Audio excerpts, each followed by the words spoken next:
మహారాణి పారాణి పాదాలకే నాడు మన్నునంట నీయక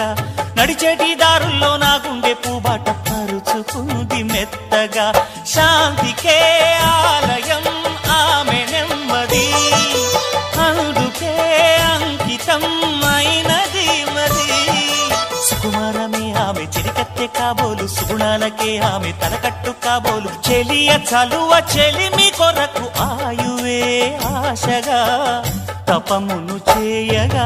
ఏ స్వప్నలోకాల సౌందర్య రాశి నా ముందుకొచ్చింది కనువిందు చేసి ఏ నీలి మేఘాల సౌధాలు విడిచి ఈ నేల నడిచింది ఆ మెరుపు వచ్చి తళ్ళ తళ్ళ తారక మెల్లికల మేనక మనసున చేరగా కళ్ళగల కానుక కొత్తగా కోరిక చిగురులు వేయగా